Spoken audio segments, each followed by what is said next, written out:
আসসালামু আলাইকুম প্রিয় দর্শক, আমি হাসিব মারজান আপনাদের সবাইকে আমন্ত্রণ জানাচ্ছি চ্যানেল আই সংবাদে। আর বিস্তারিত সংবাদের শুরুতেই জানিয়ে দিচ্ছি ফ্রেশ আটা ময়দা সুজি সংবাদ শিরোনামগুলো। বিএনপির প্রতিষ্ঠাতা সাবেক রাষ্ট্রপতি শহীদ জিয়াউর রহমানের ৯০তম জন্মবার্ষিকী আজ। বীর মুক্তিযোদ্ধার প্রতি শ্রদ্ধা জানাতে নানা কর্মসূচি। পিটিএ মানুষ মারাকে মব বলে বিপ্লবকে প্রশ্নবিদ্ধ করা হচ্ছে তাজুল ইসলামের অভিযোগ। নতুন বাংলাদেশে মেনে নেওয়া হবে না বলে হুঁশিয়ারি। কুড়িগ্রামের পার্বতীপুরে প্রকৃত জীবন স্বাস্থ্যসেবা কেন্দ্রের শীত বস্ত্র বিতরণ। মতিঝিল সরকারি বালক উচ্চ বিদ্যালয়ের ব্যাচ ৭১-এর সহযোগিতা। এবং জমকালো আয়োজনে ২৪তম ঢাকা আন্তর্জাতিক চলচ্চিত্র উৎসবের সমাপনী। নির্বাচিত শর্ট ফিল্ম প্রদর্শন করা হবে চ্যানেল আই ও আই স্ক্রিনে।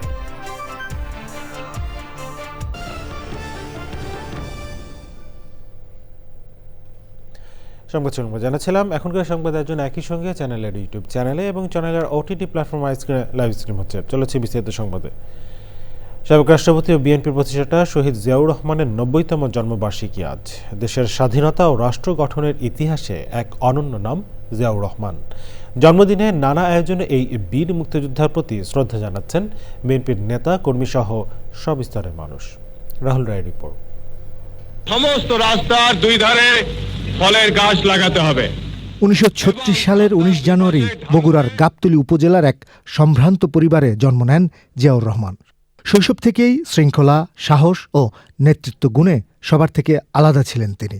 সেই ধারাবাহিকতায় একসময় যোগ দেন পাকিস্তান সেনাবাহিনীতে।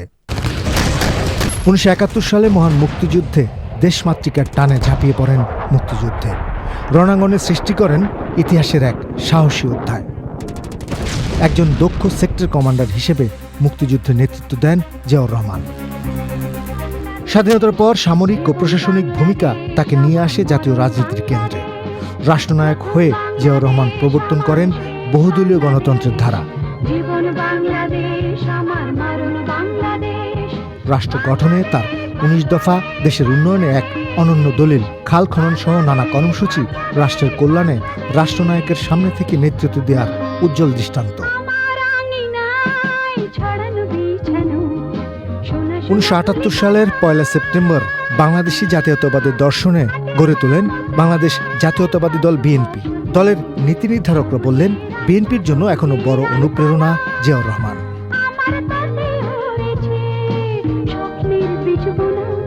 অমর কতগুলা কাজ করে গেছেন, যার ফলে বাংলাদেশ ঘুরে দাঁড়াইছিল। খাল খননের যে কর্মসূচিটা, যুব কমপ্লেক্স, গ্রাম রক্ষী, এই যে অনেকগুলো জিনিস উনি নতুন ইন্ট্রোডিউস করছিল। মহিলা মন্ত্রণালয়, নারী ক্ষমতায়ন করার জন্য পুলিশে নারী পুলিশ নিয়োগ দেওয়া, তারপরে এই বাচ্চাদেরকে উৎসাহিত করার জন্য নতুন করে আসর, কয়টা ওনার হাতে গুনতে গেলে তো অনেক, এটা বলে শেষ করা যাবে না। ১৯৮১ সালে ৩০ মে চট্টগ্রামে একদল বিপদগামী সেনার হাতে নিহত হন জিয়াউর রহমান। তার অকাল প্রয়াণে থমকে যায় একটি অধ্যায়। তবে জিয়াউর রহমানের চিন্তা ও আদর্শ আজও বাংলাদেশের রাজনীতিতে আলোচিত ও সমকালীন। ওনারকে যত বেশি আমরা আলোচনা করব, যত বেশি স্মরণ করব, তত বাংলাদেশের জাতীয়তাবাদী দলের রাজনীতি সমৃদ্ধ হবে। ভোটাররা ভোট দেবে, ভোটাররা ভোট দেওয়ার সময় বিএনপির কি করে গেছে সেই জিনিসটা আরো পরিষ্কারভাবে জানতে পারবে তো এই দিনের স্মরণ করার মাধ্যমে। নানা কর্মসূচির মাধ্যমে শহীদ রাষ্ট্রপতি জিয়াউর রহমানের জন্মবার্ষিকী পালন করছে বিএনপি। গত ৩০ ডিসেম্বর জিয়াউর রহমানের সহধর্মিণী সাবেক প্রধানমন্ত্রী ও বিএনপি চেয়ারপারসন বেগম খালেদা জিয়ার মৃত্যুর পর দলটির চেয়ারম্যান হন তাদের বড় ছেলে তারেক রহমান। ১৭ বছর নির্বাসিত জীবন শেষে দেশে ফেরা তারেক রহমানের নেতৃত্বেই আগামী ১২ ফেব্রুয়ারি ত্রয়োদশ জাতীয় সংসদ নির্বাচনে অংশ নেবে জিয়াউর রহমানের গড়া দল BNP. Rahul Roy, channel I, Dhaka. সাবেক রাষ্ট্রপতি ও বিএনপির প্রতিষ্ঠাতা শহীদ জিয়াউর রহমানের ৯০তম জন্মবার্ষিকীতে রাজধানীর শেরি বাংলা নগরে তার মাজারে শ্রদ্ধা জানাবেন সব স্তরের মানুষ। সেখানে আছেন আক্তার হোসেন, সরাসরি যাচ্ছি তার কাছে। আক্তার, শহীদ রাষ্ট্রপতি জিয়াউর রহমানের প্রতি সব স্তরে শ্রদ্ধা জানানো ঘিরে মাজার এলাকার এখনকার অবস্থা ও প্রস্তুতি আমাদের জানান।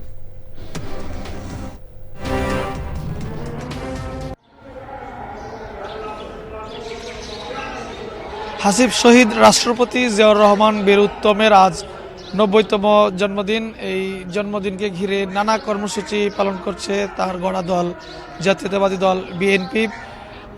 এই মুহূর্তে আমি রয়েছি রাজধানীর জিয়া উদ্যানে, যে শহীদ রাষ্ট্রপতি জিয়া রহমানের সমাধিস্থলে।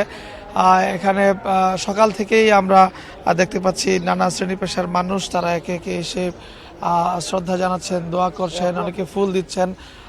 ইতিমধ্যে আপনি দেখতে পাচ্ছেন যে বিশ্ববিদ্যালয় শিক্ষকদের সংগঠন ইউট্যাব এর প্রতিনিধি দল তারা এখানে এসেছেন, এসে তারা শ্রদ্ধা জানিয়ে গেলেন। এখন তারা ফুল দিলেন এবং এখানে দোয়া মোনাজাত করেছেন।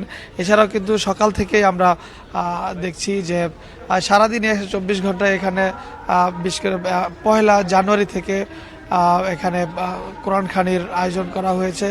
জাতীয়তাবাদী ওলামা দলের আয়োজনে এখানে মানে আলেম ওলামা রয়েছে, তারা সারাদিনই কিন্তু এখানে কোরআন তেলাওয়াত করছেন। বাইরেও মঞ্চ স্থাপন করা হয়েছে এবং আমরা দেখেছি যে আমরা খুব সকালে যখন এসেছি তখন থেকে দেখছি যে দলীয় নেতাকর্মী ছাড়াও সাধারণ মানুষ, বিশেষ করে অনেকে প্রাতঃভ্রমণে আসেন, তারা অথবা দেশের বিভিন্ন প্রান্ত থেকে আসছেন, তারা কিন্তু একে একে এখানে কবর জিয়ারত করছেন শহীদ রাষ্ট্রপতি জিয়াউর রহমান এবং বেগম খালেদা জিয়ার জন্য। তাহসিব, এগুলো ছাড়াও কিন্তু বেলা 11টার দিকে বিএনপির মহাসচিব মির্জা ফখরুল ইসলাম আলমগীরের নেতৃত্বে দলের স্থায়ী কমিটির সদস্য, সিনিয়র নেতৃবৃন্দ তারা দলের নেতাকর্মীদের নিয়ে এখানে শ্রদ্ধা জানাবেন এবং দোয়া মাহফিলে অংশ নেবেন। এছাড়া অন্যান্য বিএনপি সহ বিএনপি ছাড়াও বিএনপির অঙ্গ সহযোগী সংগঠনের নেতাকর্মীরা তারাও কিন্তু একে একে এখানে আসবেন। কর্মসূচি মাত্রই কেবল শুরু হলো 9টায়, বেলা গড়ার সঙ্গে সঙ্গে তাদের আনাগোনাও আমরা দেখছি বাড়ছে। এছাড়া দলের পক্ষ থেকে আলোচনা সভা সহ সারা দেশে দলীয় কার্যালয়ে দলীয় পতাকা উত্তোলন সহ নানা কর্মসূচি কিন্তু সারা দেশব্যাপী পালন করা হচ্ছে। এই ছিল আমার কাছে জিয়াউর রহমানের 90তম জন্মদিনের কর্মসূচির সর্বশেষ অবস্থা। আক্তার, আপনাকে ধন্যবাদ। নোবেল পুরস্কার বিশ্বের সবচেয়ে মর্যাদাপূর্ণ স্বীকৃতিগুলোর একটি, কিন্তু এই পুরস্কার কি ভাগ করা যায়? একজন নোবেল লরিয়েট কি পরে চাইলে পুরস্কারটি অন্য কাউকে দিয়ে দিতে পারেন বা পুরস্কারটি ভাগাভাগি করতে পারেন? কিংবা পুরস্কারে ভূষিত হওয়া ব্যক্তিকে নিয়ে বিতর্ক সৃষ্টি হলে কি নোবেল কর্তৃপক্ষ পুরস্কার বাতিল করতে পারে? এক সংবাদ বিজ্ঞপ্তিতে এসব নিয়ে বিশ্লেষণ জানিয়েছে নরওয়ের নোবেল কমিটি। জানাচ্ছেন যাযাবর মিন্টু। নোবেল পুরস্কারে ভূষিত ব্যক্তি বা প্রতিষ্ঠানকে বলা হয় Nobel laureate.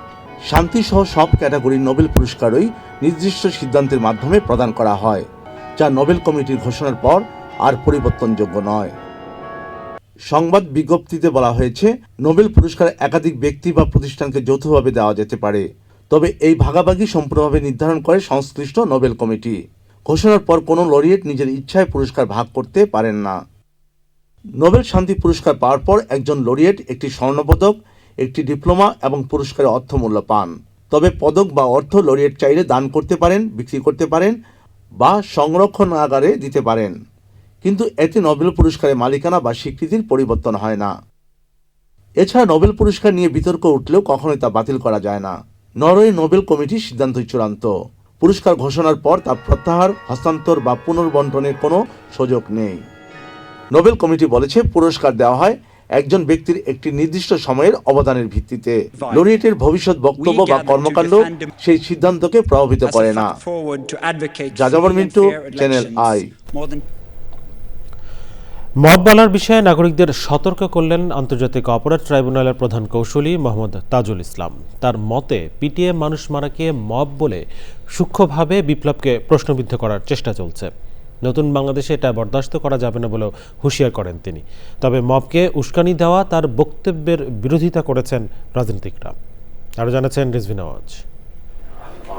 Centre for governance studies CGS এর আয়োজনে সিডাপ মিলনায়তনে বিচার বিভাগের স্বাধীনতা এবং আইনের শাসন শিরোনামে নীতি সংলাপ। সেই আলোচনাতেই আন্তর্জাতিক অপরাধ ট্রাইব্যুনালের প্রধান কৌঁসুলি ব্যাখ্যা করলেন কোন ঘটনাকে মব বলা যাবে আর কোনটাকে বলা যাবে না। যে এই মব বলাটার পেছনে বিপ্লবকে প্রশ্নবিদ্ধ করার একটা মানসিকতা কাজ করে।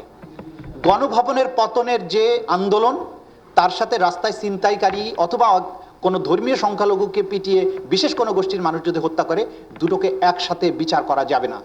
মব শব্দটা প্রয়োগের আগে অবশ্যই আমাদেরকে খুব সতর্কতার সাথে কাজ করতে হবে। তাজুল ইসলামের এই বক্তব্যের তীব্র বিরোধিতা করেন আলোচনায় অংশ নেওয়া রাজনীতিকরা। আজকে চিফ প্রসিকিউটর বলে গেলেন মবকে মব বলা যাবে না। আচ্ছা, আমরা যে নামেই ডাকি না কেন, এটা তো সত্যি, এটা তো উনি বলে যেতে পারলেন না। এইসবের আইনের অনুশাসন কায়েম আছে, বিচার হচ্ছে। ডান পাশে বসা উনি চলে গেছেন, আমার কাছে মনে হলো উনি একটু থ্রেটই করলেন। মবকে জাস্টিফাইড করব, ওয়াই? মবকে অ্যালাউ করা হয়েছিল, এখন মব সরকারকে খেয়ে ফেলছে, নির্বাচন কমিশনকে খেয়ে ফেলছে, দেশকেও খেয়ে ফেলতে পারে। সিজিএস এর নীতি সংলাপের একেবারে শেষে এসে যোগ দেন আইন উপদেষ্টা। এত অল্প সময়ে বাংলাদেশের ইতিহাসে এর চেয়ে বেশি সংস্কার হয় নাই, এটা সবিনয়ে বলবো এবং অত্যন্ত জোরের সাথে বলবো। এখন ধরেন আমি আপনাকে বলতে পারি থিওরিটিক্যালি উচ্চ আদালত, বিচার বিভাগের স্বাধীনতা প্রতিষ্ঠা করার জন্য যা যা আইন করা দরকার সব আমরা করেছি। আমি টেম্পটেড হচ্ছি বলতে যে আমরা 100% করেছি। একই স্থানে সবার জন্য গণতন্ত্র, সংখ্যালঘু অধিকার, প্রতিনিধিত্ব এবং জাতীয় নির্বাচন নিয়ে আরেকটি নীতি সংলাপের আয়োজন করে সিজিএস। সংস্থাটির প্রেসিডেন্ট জিল্লুর রহমানের সঞ্চালনায় আলোচকরা অভিযোগ করেন সবার জন্য সমান অধিকারের কথা বলা হলেও এর কোনো প্রয়োগ নেই। রিজভিনা ওয়াজ, চ্যানেল আই, ঢাকা। বেগম খালেদা জিয়ার দৌহিত্রী ব্যারিস্টার জাইমা রহমান বলেছেন, নারীকে দূরে সরিয়ে রেখে কোনো উন্নয়ন সম্ভব নয়। তাই দেশের অর্থনীতিতে নারীর অংশগ্রহণ আরও বাড়াতে হবে, নারীর প্রতি বৈষম্যমূলক দৃষ্টিভঙ্গি পাল্টাতে হবে। জাইমা রহমান আরও বলেন, নারীর অধিকার প্রতিষ্ঠায় পুরুষদেরও নিজ অবস্থান থেকে ভূমিকা রাখতে হবে। বিস্তারিত জাকিয়া আক্তারের রিপোর্টে। রাজধানীর খামারবাড়িতে কৃষিবিদ ইনস্টিটিউটে ঢাকা ফোরাম আয়োজিত জাতি গঠনে নারী, নীতির সম্ভাবনা এবং বাংলাদেশের ভবিষ্যৎ শীর্ষক আলোচনা সভায় প্যানেল আলোচনায় নারীর ক্ষমতায়ন, কর্মসংস্থান, চিকিৎসা সেবা সহ নানা বিষয়ে কথা বলেন সমাজকর্মী ও নারী উদ্যোক্তারা। আলোচনা সভায় উপস্থিত হন বেগম খালেদা জিয়ার দৌহিত্রী বিএনপি চেয়ারম্যান তারেক রহমানের কন্যা ব্যারিস্টার জাইমা রহমান। দেশের নীতি নির্ধারণী বিষয়ে দেওয়া প্রথম বক্তব্যে জাইমা বলেন, নিজের ছোট জায়গা থেকেও সমাজের জন্য, দেশের জন্য কিছু করার আন্তরিকতা সবার মধ্যে থাকতে হবে। আমাদের আদর্শ আলাদা, অভিজ্ঞতা আলাদা, দৃষ্টিভঙ্গিও আলাদা, কিন্তু তারপরেও আমরা একসাথে বসেছি, আলোচনা করছি, কারণ আমরা সবাই দেশের জন্য, দেশের মানুষের জন্য ভাবছি। আর এই ভিন্নতা নিয়ে একসাথে কথা বলছি, একের পর এক শুনছি। এটাই গণতন্ত্রের আসল সৌন্দর্য। কিছু করার আন্তরিকতা আমাদের সবার মধ্যে থাকা উচিত। আজ আমি এসেছি শুধু শুনতে, শিখতে এবং একসাথে কাজ করার মনোভাব নিয়ে এগিয়ে যেতে। নারী শিক্ষায় সাবেক প্রধানমন্ত্রী বেগম খালেদা জিয়ার অসামান্য অবদানের কথাও তুলে ধরেন জাইমা রহমান। আম্মা আব্বা একদিন দাদুকে সকাল সকাল দেখতে গেছিল, তো নার্স তারপরে বলেছে যে ও আমি তো আপনার মাকে চিনেছি। আম্মু আব্বু বললো কিভাবে? আপনার মাই প্রথম ইলেক্টেড প্রাইম মিনিস্টার বাংলাদেশের না? আম্মু আব্বু তো অবাক, হ্যাঁ আপনি কিভাবে জানেন? তো নার্সটা তারপরে বললো যে আপনাদের যে উনি যে এত কিছু করেছেন এই মেয়েদের শিক্ষার জন্য, স্পেশালি প্রাইমারি এডুকেশন, আমাদের সরকার ওই 35-30 বছর আগে দেখে ইমপ্লিমেন্ট করেছিল। আর ওই কারণে লক্ষ লক্ষ মেয়েরা গ্রাম অঞ্চলে, ওদের দেশে গ্রাম অঞ্চলে বিভিন্ন জায়গা সদরে এখনও শিক্ষা পাচ্ছে, অন্তত প্রাইমারি এডুকেশন লেভেলে। সো ভাবলাম একটু শেয়ার যদি করে এখানেই করবো আপনাদের সাথে। অনুষ্ঠানে বিভিন্ন খাত থেকে আসা তরুণীদের সংগ্রাম, সম্ভাবনা ও নানা পরিকল্পনার কথা শোনেন জাইমা রহমান। Zakia Akter, channel I, Dhaka. এবারে জাতীয় সংসদ নির্বাচন 2026 প্রসঙ্গ।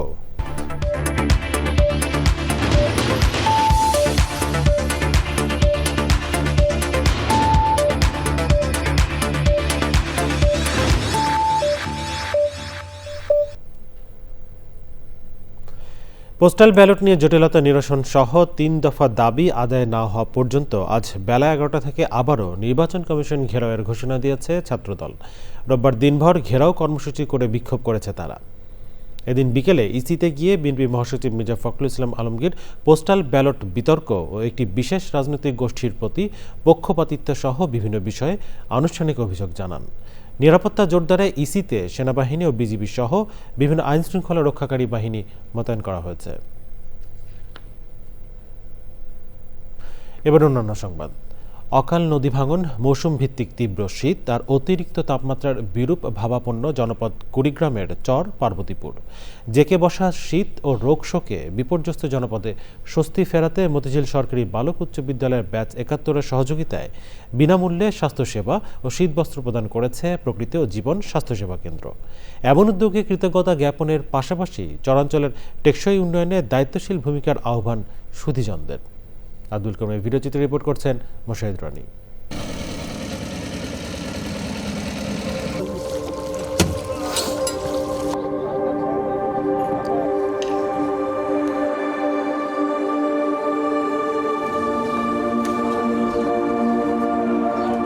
কুড়িগ্রামের যাত্রাপুরের দুর্গম চর পার্বতীপুর।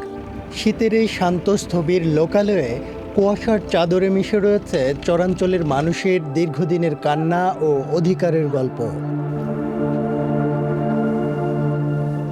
নদী শিকস্তি এই জনপদ সাম্প্রতিক বছরগুলোতে হারিয়েছে হাজার হাজার একর আবাদি ভূমি এবং শত শত বসতভিটা।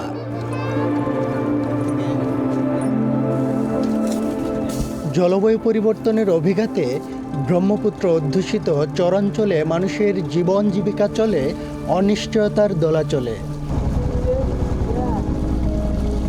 মৌলিক চাহিদাবঞ্চিত জনপদে স্বস্তি ও উষ্ণতার বার্তা দিতে মতিঝিল সরকারি বালক উচ্চ বিদ্যালয়ের ব্যাচ ৭১-এর সহযোগিতায় বিনামূল্য চিকিৎসা ও ওষুধ প্রদানের পাশাপাশি শীতবস্ত্র বিতরণ করেছে প্রকৃতি ও জীবন স্বাস্থ্যসেবা কেন্দ্র। আমার কাশ, ব্যথা, লো প্রেশার, এইটা ডাক্তার ফ্রিতে দেখলো, ওষুধপাতি দিল, আমাদের জন্য খুবই উপকার। আমার এই হাত কামলায়, কোমর কামলায়, আমি ওষুধ পাচ্ছি।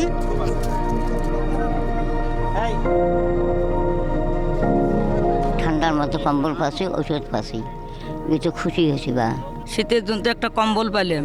আমি কম্বল পাইছি, অনেক খুশি। কম্বলও পাইছি, ওষুধও পাইছি। ওষুধ পাইলাম, কম্বল পাইলাম। কম্বল দিলে শান্তি হয়েছে। কষ্টই আছি, আইত্রিপও আছি, এখন কম্বল পাচ্ছি। যারা দিছে এই মালগুলে, তারা যখন আল্লাহ যার হায়াত দ্বারা চুরে করে। আজন্ম সংগ্রামী জনপদে আর্থমানবতার সেবায় কৃতজ্ঞতা জানিয়েছেন সুধীজনরা। ব্যাচ ৭১ মতিঝিল সরকারি বালক উচ্চ বিদ্যালয় যেইভাবে সহযোগিতা করে এই চরবাসীকে সেবা দেওয়ার জন্য আমাদের সাথে কেন অংশগ্রহণ করলেন, তাই আমাদের প্রকৃতি জীবন ফাউন্ডেশন এবং প্রকৃতি জীবন স্বাস্থ্যসেবা কেন্দ্র থেকে এবং এই দুর্গম চরবাসীর পক্ষ থেকে তাদেরকে অসংখ্য অসংখ্য ধন্যবাদ জানাই। বাস্তবতা বলছে সরকারি বেসরকারি পর্যায়ে চরাঞ্চল ভিত্তিক বিশেষ অর্থনৈতিক পরিকল্পনা, স্বাস্থ্যসেবা কেন্দ্র এবং শিক্ষার প্রসারেই সম্ভব এই অঞ্চলের টেকসই অগ্রযাত্রা। Moshahid Roni, channel I, Kurigram. শেষ হলো ২৪তম ঢাকা আন্তর্জাতিক চলচ্চিত্র উৎসব। বাংলাদেশ প্যানোরামা মেধা শাখায় পূর্ণ দৈর্ঘ্য শাখায় পুরস্কার পেয়েছে আকাশ হকের দ্য ইউনিভার্সিটি অফ চাঙ্কারপুল। আয়োজকরা জানিয়েছেন উৎসবের ১১টি শর্ট ফিল্ম প্রদর্শিত হবে আইস্ক্রিনে। ৯ দিনের উৎসবের মিডিয়া পার্টনার ছিল চ্যানেল আই। সুলতান হিমুর রিপোর্ট। পর্দা নামল ২৪তম ঢাকা আন্তর্জাতিক চলচ্চিত্র উৎসবের। এবারের সেরা প্রামাণ্যচিত্র পুরস্কার পেয়েছে ইতালি, লাওস ও স্পেনের the guardian of stories. Asian film প্রতিযোগিতায় সেরা সিনেমার পুরস্কার পেয়েছে কিরগিজস্তানের কুরাক। সেরা অভিনেতা কাজাখস্তানের আবেল সিনেমায় মিস্টার ইয়েরলান তুলুতে। সেরা অভিনেত্রী ইরানের মিসেস ফারিবা নাদেরি। সেরা পরিচালক আজারবাইজানের তনহাদ ইনসানিন মনোলোকু সিনেমায় এমিন আফান্দিয়েব। বাংলাদেশ প্যানোরামা মেধা শাখায় short film what if FIPRESCI Bangladesh পুরস্কার জিতেছে তানহা তাবাসসুম। বাংলাদেশ প্যানোরামায় পূর্ণদৈর্ঘ্য শাখায় পুরস্কার পেয়েছে আকাশ হকের দ্য ইউনিভার্সিটি অফ চানখারপুল। এটা আমার শুরুর, আমি কখনো ভাবিনি যে আমি অ্যাওয়ার্ড পাবো আমার ফার্স্ট সিনেমায়। Thanks to my team, thanks Arif, আমার সাথে অলওয়েজ আমার সাথে ছিল, আমার চিফ অ্যাসিস্ট্যান্ট ডিরেক্টর। এটা আমাদের অনেক কষ্টের একটা অ্যাওয়ার্ড, আসলে আমরা যে পাবো এটা আমরা জানতাম না। আর প্রিমিয়ারের দিন সবাই এমনভাবে এসেছে, আমাদের অডিয়েন্স জায়গা ছিল না, সবাই মাটিতে বসেছে, so that was awesome for us. আয়োজকরা জানিয়েছেন উৎসবে নির্বাচিত ১১টি শর্ট ফিল্ম প্রদর্শিত হবে আই স্ক্রিনে। শর্ট ফিল্মগুলো বাচ্চাদের বাংলাদেশ প্যানোরামা ট্যালেন্ট সেকশনের যে ছবিগুলো, সেগুলো আই স্ক্রিন তারা এই ছবিগুলোকে কিনে নিতে চাচ্ছে এবং সেগুলো প্রদর্শন করার জন্য, which is very good news. যে আমাদের অ্যাওয়ার্ড পাওয়া 3টি ছবিকে তারা সিলেক্ট করেছে যে এই ছবিগুলো তারা নেবে। অ্যান্ড আমাদের মূল উদ্দেশ্য হলো আমাদের ফিল্ম মেকাররা যাতে তারা ফিল্ম মার্কেটটা পায়। 9 দিনের ঢাকা আন্তর্জাতিক চলচ্চিত্র উৎসবের media partner channel I. Sultana Himu, channel I, Dhaka. বেলে দোআঁশ মাটি, নাতিশীতোষ্ণ আবহাওয়া আর লবণাক্ততার বিশেষ প্রভাবে সাতক্ষীরার কুল পেয়েছে আলাদা স্বাদ ও মিষ্টতা। দেশের অন্য এলাকার চেয়ে আগাম ফলন হওয়ায় বাজারেও এই কুলের রয়েছে বাড়তি চাহিদা। 1985 সালে গঠিত হয়ে 2005 সালে প্রথম শ্রেণীতে উন্নীত হয় শরীয়তপুর পৌরসভা। পৌরসভার 100 কিলোমিটারের অধিক সড়কের বেহাল অবস্থা দীর্ঘদিন দুর্ঘটনা ও স্বাস্থ্য ঝুঁকির কারণ হলেও পরিস্থিতি অপরিবর্তিত। সময় জীবনের সুরক্ষাহীনশীতে ক্ষুব্ধ স্থানীয়রা চান আশু প্রতিকার। এর বিপরীতে জুনের মধ্যেই বেহাল দুটি প্রধান সড়ক সংস্কারের আশ্বাস পৌর কর্তৃপক্ষের। সংবাদ শেষ করবো, তবে যাবার আগে ফ্রেশ আটা, ময়দা, সুজি সংবাদ শিরোনামগুলো জানিয়ে দিচ্ছি আরও একবার। বিএনপির প্রতিষ্ঠাতা সাবেক রাষ্ট্রপতি শহীদ জিয়াউর রহমানের 90তম জন্মবার্ষিকী আজ। বীর মুক্তিযোদ্ধার প্রতি শ্রদ্ধা জানাতে নানা কর্মসূচি। পিটিয়ে মানুষ মারাকে মব বলে বিপ্লবকে প্রশ্নবিদ্ধ করা হচ্ছে তাজুল ইসলামের অভিযোগ। নতুন বাংলাদেশে মেনে নেওয়া হবে না বলে হুঁশিয়ারি। কুড়িগ্রামে পার্বতীপুরে প্রকৃত জীবন স্বাস্থ্যসেবা কেন্দ্রের শীত বস্ত্র বিতরণ। মতিঝিল সরকারি বালক উচ্চ বিদ্যালয়ের ব্যাচ 71-এর সহযোগিতা। এবং জমকাল আয়োজনে 24তম ঢাকা আন্তর্জাতিক চলচ্চিত্র উৎসবের সমাপনী। নির্বাচিত শর্ট ফিল্ম প্রদর্শন করা হবে চ্যানেল আই ও আই স্ক্রিনে।